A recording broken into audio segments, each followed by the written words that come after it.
शांति।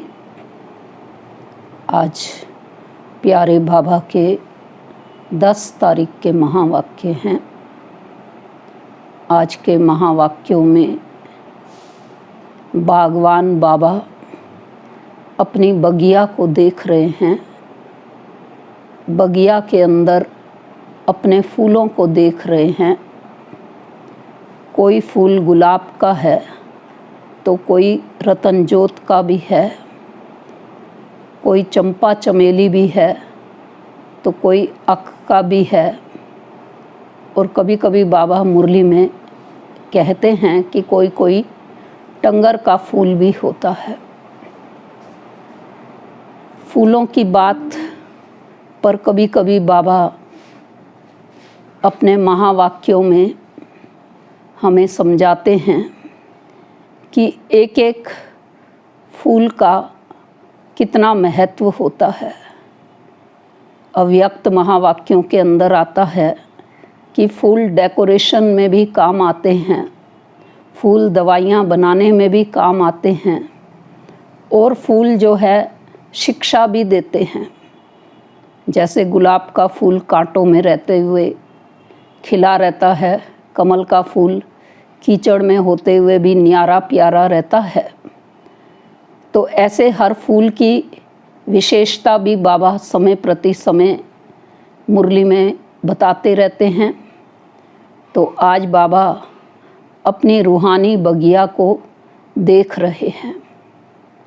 साथ साथ बाबा हमें आज विशेष धारणा पर भी ध्यान खिंचवा रहे हैं, क्योंकि बाबा से कई बच्चे समय प्रति समय प्रश्न भी पूछते रहते हैं। जैसे आज की मुरली में बाबा समझा रहे हैं कि बच्चे प्रश्न पूछते हैं कि बाबा अपने बच्चों की शादी करवाएं, बाबा बहू के हाथ का खा लें, तो बाबा क्या कहेंगे। तो बाबा देखते कि बच्चों की हिम्मत नहीं है या बच्चों का अपना मोह है, तो कह देते कि ठीक है बच्चे। लेकिन साथ साथ बाबा ने कहा कि समझ वो क्या कहती है कि जब तक हम परहेज धारणाएं अधिक नहीं करते, ध्यान नहीं देते, तो ऊंच पद नहीं पा सकते हैं। तो इसलिए परहेज करना बहुत ज़रूरी है। जितना अच्छा परहेज उतनी ऊंची धारणा और उतना ऊंचा पद 21 जन्मों के लिए हमको प्राप्त हो जाता है। 21 जन्मों के लिए बाबा ने कहा इस समय तुम परहेज रखते हो तो एवर हेल्दी बन जाते हो। तो इसलिए आज की मुरली में विशेष बाबा हमें खाने पीने का हमको विशेष ध्यान रखना है, परहेज करना है। सरकमस्टांसेस के अनुसार कई बार एडजस्ट करना पड़ता है तो कर सकते हैं, लेकिन जितना परहेज उतनी अधिक उन्नति स्वयं की होगी। तो आज की मुरली का सार है, मीठे बच्चे अपना कल्याण करना है तो हर प्रकार की परहेज रखो। फूल बनने के लिए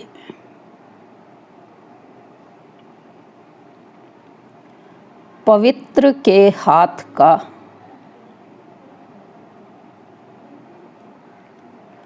शुद्ध भोजन खाओ।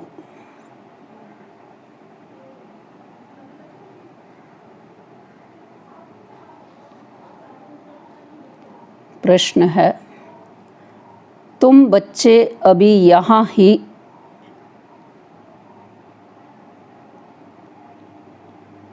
कौन सी प्रैक्टिस करते हो?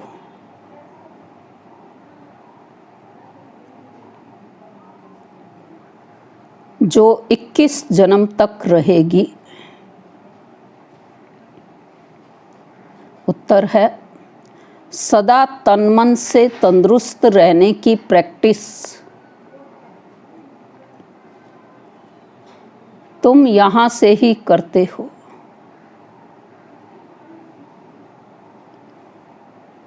तुम्हें ददीची ऋषि मिसल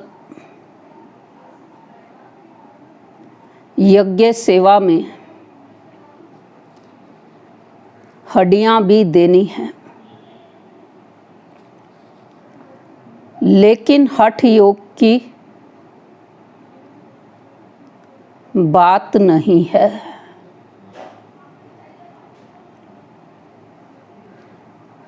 अपना शरीर कमजोर नहीं करना है।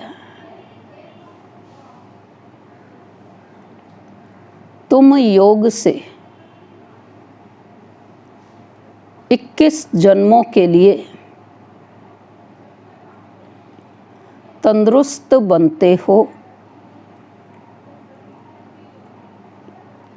उसकी प्रैक्टिस यहाँ से करते हो। ओम शांति। कॉलेज अथवा यूनिवर्सिटी होती है तो टीचर भी स्टूडेंट तरफ देखते हैं। गुलाब का फूल कहाँ है, फ्रंट में कौन बैठे हुए हैं। यह भी बगीचा है, परंतु नंबरवार तो हैं ही। यहाँ ही गुलाब का फूल देखता हूँ, फिर बाजू में रतन ज्योति। कहाँ अक भी देखता हूँ। बागवान को तो देखना पड़े ना।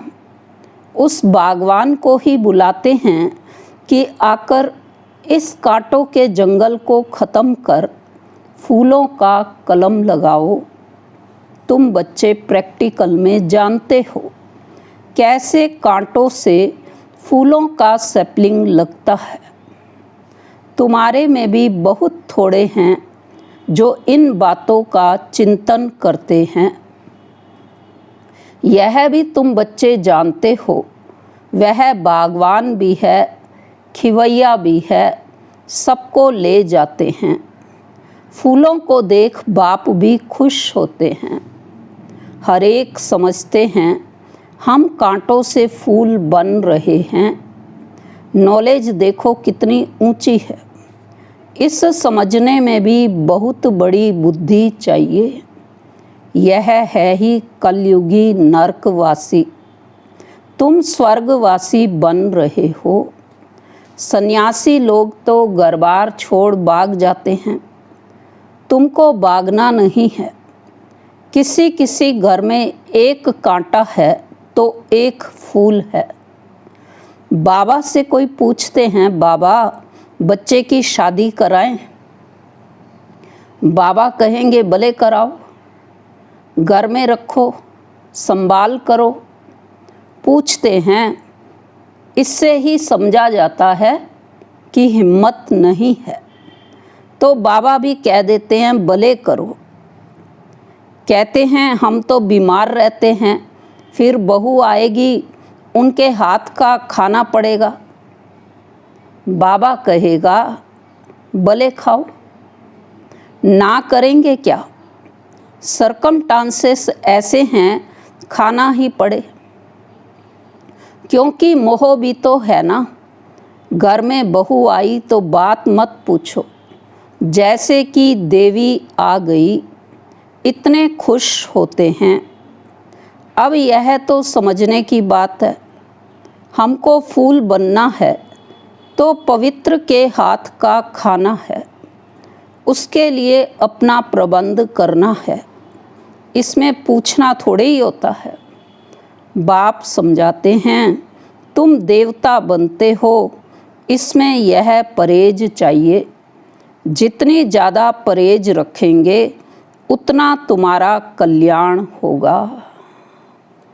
ज़्यादा परहेज रखने में कुछ मेहनत भी होगी।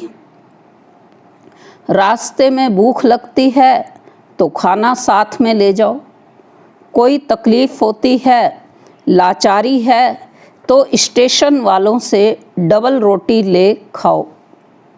सिर्फ बाप को याद करो। अब डबल रोटी खाने की जो बात है, बाबा ने कंडीशनल कही है कि कंडीशन ऐसी है तब हम लेके खा सकते हैं। तो सिर्फ बाप को याद करो, इनको ही कहा जाता है योग बल।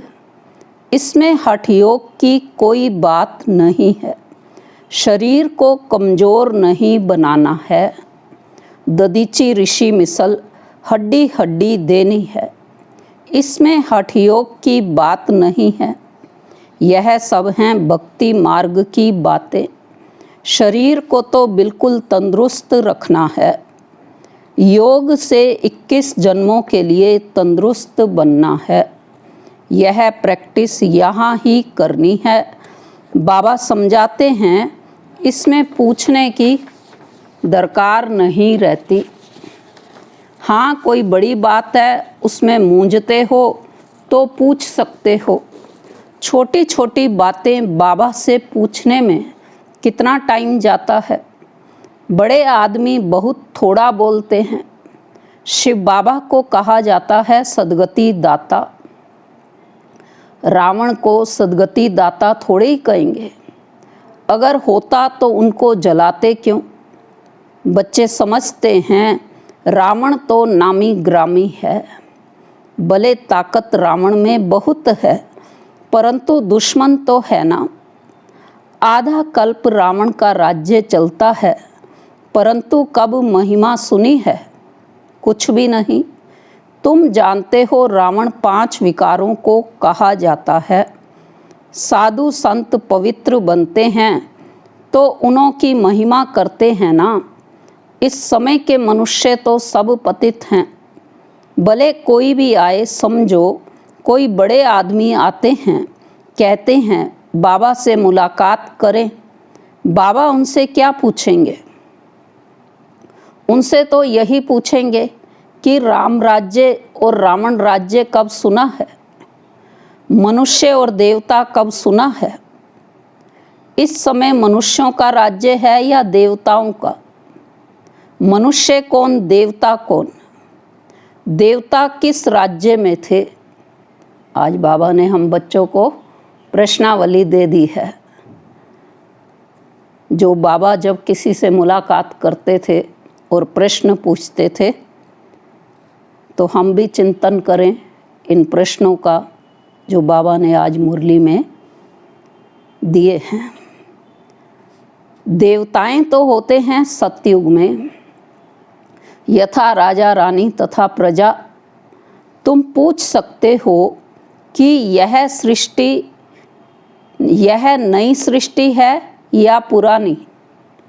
सतयुग में किसका राज्य था? अभी किसका राज्य है? चित्र तो सामने है। भक्ति क्या है, ज्ञान क्या है, यह बाप ही बैठ समझाते हैं। जो बच्चे कहते बाबा धारणा नहीं होती, उन्हें बाबा कहते, क्या कहते?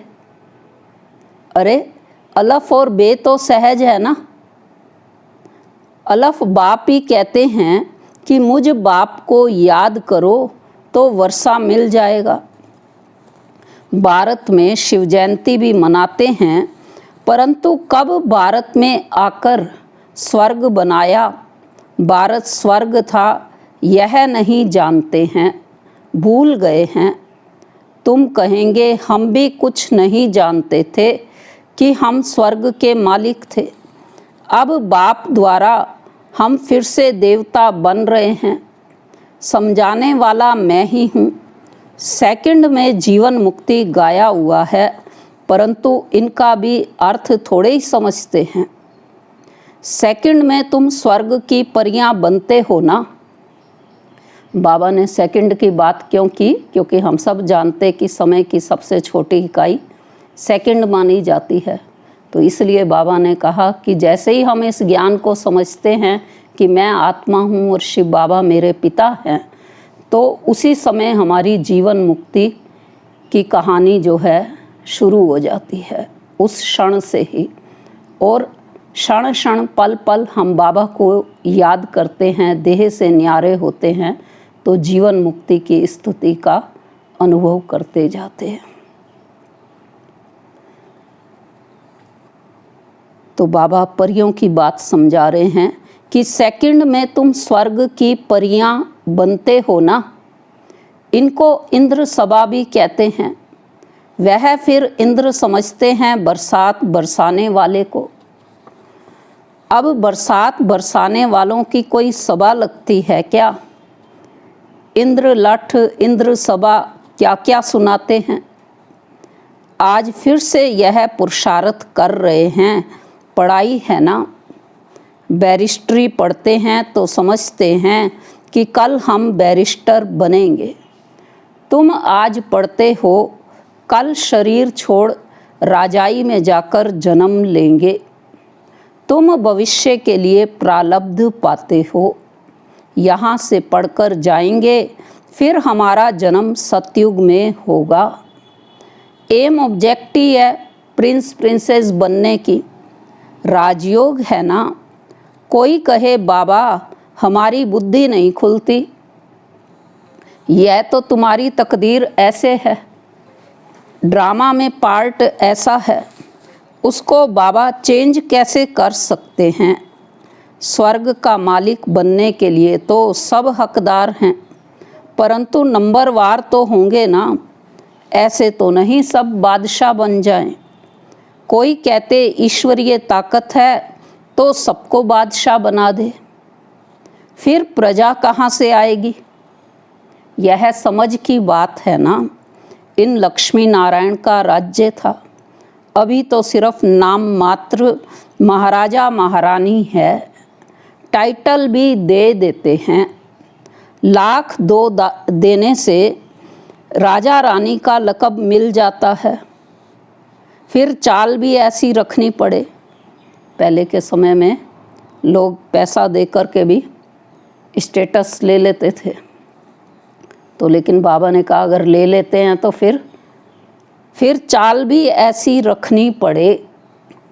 अभी तुम बच्चे जानते हो हम श्रीमत पर अपना राज्य स्थापन कर रहे हैं।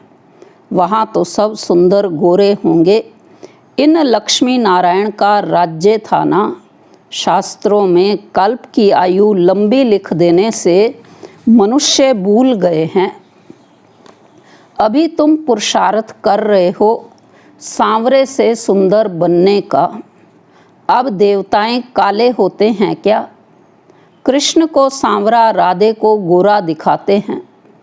अब सुंदर तो दोनों सुंदर होंगे ना। फिर काम चिता पर चढ़ दोनों काले बन जाते हैं। वहाँ है सुनहरी दुनिया के मालिक, यह है काली दुनिया। आज की मुरली में बाबा ने ये नई बात हमें समझाई कि सतयुग त्रेता युग है सुनहरी दुनिया और द्वापर कलयुग है काली दुनिया। बाबा आया है हमें सुनहरी दुनिया का मालिक बनाने। काली दुनिया क्यों बन गई? क्योंकि काम चिता पर हम द्वापर से चढ़ते आए। तो इसलिए बाबा समझा रहे हैं कि तुम बच्चों को एक तो अंदर में खुशी रहनी चाहिए और दैवी गुण भी धारण करने चाहिए। कोई कहते हैं बाबा बीड़ी नहीं छूटती है। बाबा कहेंगे अच्छा बहुत पियो। क्या बाबा ये कह देंगे? लेकिन बाबा ने क्या कहा कि पूछते हो तो क्या कहेंगे? क्या कहेंगे कि परहेज में नहीं चलने से गिरोगे। खुद अपनी समझ होनी चाहिए ना। हम देवता बनते हैं तो हमारी चाल चलन खान पान कैसा होना चाहिए। सब कहते हैं हम लक्ष्मी को नारायण को वरेंगे। अच्छा, अपने में देखो ऐसे गुण हैं? हम बीड़ी पीते हैं फिर नारायण बन सकेंगे? सब अपने आप को चेक करते जाएं। जो भी अगर कोई लेता है तो नारद की भी कथा है ना। नारद कोई एक तो नहीं है ना। सब मनुष्य भक्त नारद हैं। बाप कहते हैं देवता बनने वाले बच्चे अंतर्मुखी बन अपने आप से बातें करो कि जब हम देवता बनते हैं तो हमारी चलन कैसी होनी चाहिए।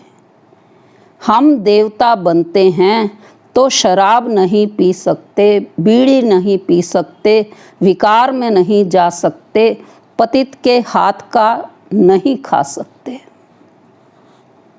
नहीं तो अवस्था पर असर हो जाएगा। यह बातें बाप बैठ समझाते हैं। ड्रामा के राज को भी कोई नहीं जानते हैं।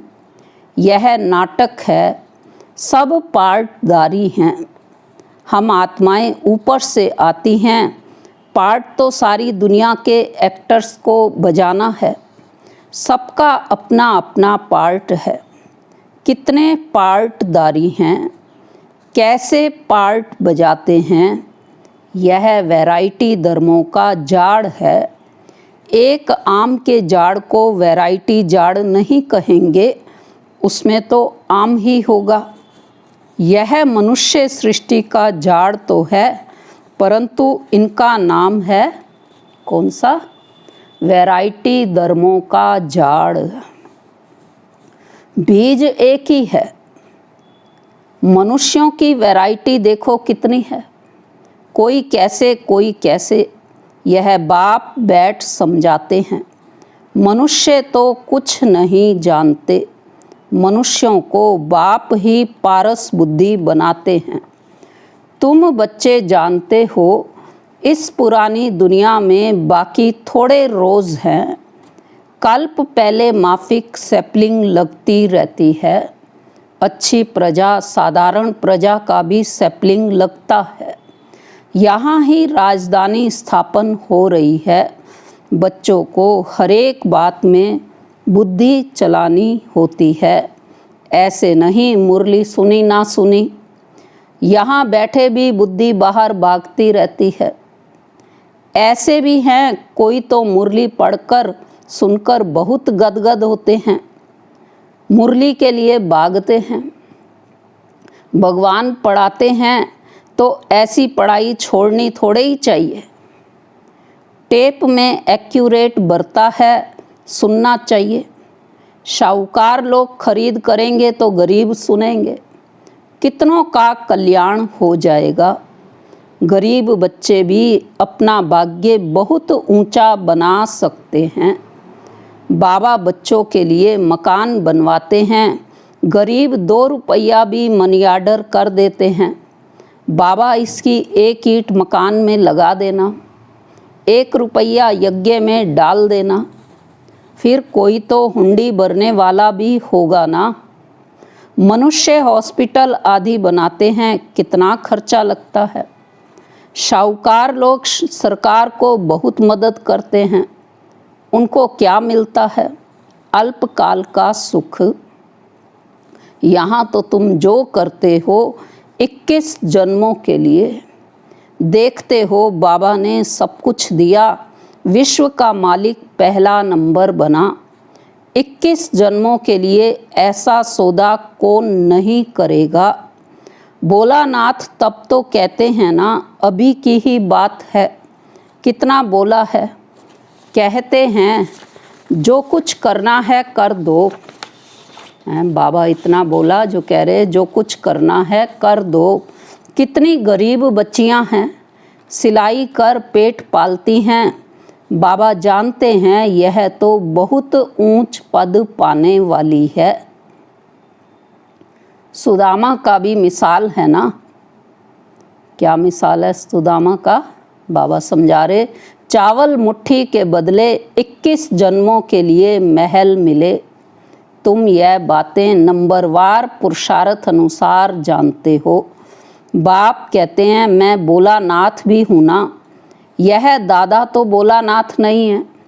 यह भी कहते हैं भोलानाथ शिव बाबा है, इसलिए उनको सौदागर, रत्नागर, जादूगर कहा जाता है। तुम विश्व का मालिक बनते हो। यहाँ भारत कंगाल है, प्रजा शाहूकार है, गवर्नमेंट गरीब है। क्या कहा बाबा ने? भारत कंगाल है, प्रजा शाहूकार है, गवर्नमेंट गरीब है। अभी तुम समझते हो भारत कितना ऊंच था, स्वर्ग था, उसकी निशानियां भी हैं। सोमनाथ का मंदिर कितना हीरे जवाहरातों से सजा हुआ था, जो ऊंट भरकर हीरे जवाहर ले गए।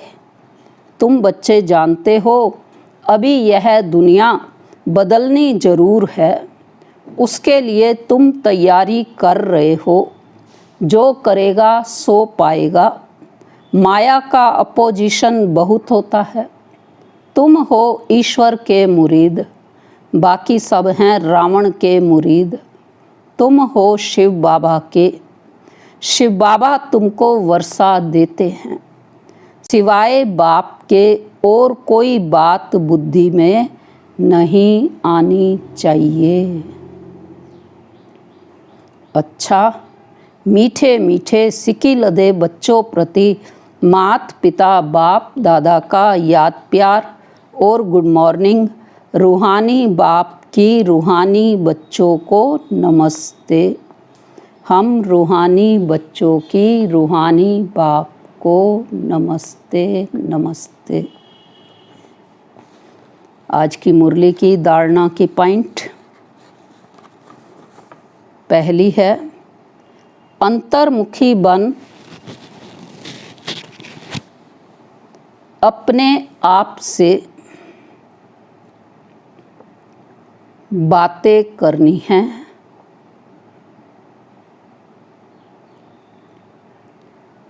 जबकि हम देवता बनते हैं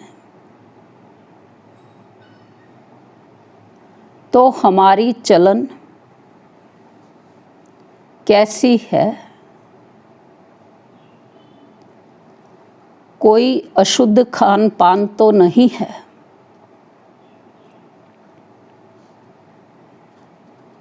दूसरा, अपना भविष्य 21 जन्मों के लिए ऊंचा बनाना है तो सुदामे मिसल जो कुछ है भोलानाथ बाप के हवाले कर दो। पढ़ाई के लिए कोई भी बहाना ना दो। वरदान है आज की मुरली का, सत्यता, स्वच्छता और निर्भयता के आधार से प्रत्यक्षता करने वाले रमता योगी भव। स्पष्टीकरण है वरदान का, परमात्म प्रत्यक्षता का आधार सत्यता है और सत्यता का आधार स्वच्छता व निर्भयता है।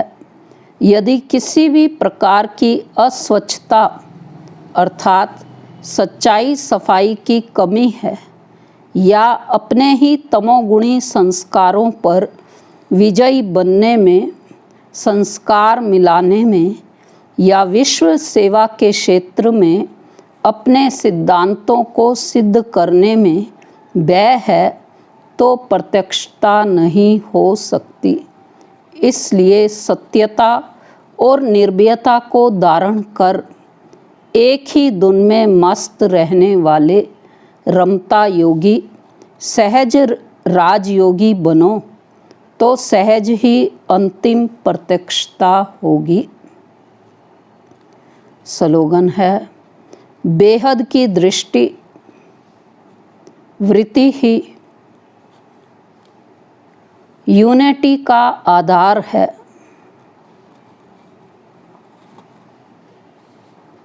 इसलिए हद में नहीं आओ। अच्छा, ओम शांति। आज की मुरली में बाबा ने विशेष जिन धारणाओं की ओर ध्यान खिंचवाया है, क्योंकि मुरली तो बाबा के पुराने बच्चे भी सुन रहे हैं तो नए भी सुन रहे हैं। तो कोई भी प्रकार की धारणा की जो आज की मुरली में बाबा ने समझाई है हम बच्चों को, अगर अभी तक भी उसकी कमी हो तो तपस्या के द्वारा हम उस पर विजयी हों। ओम शांति।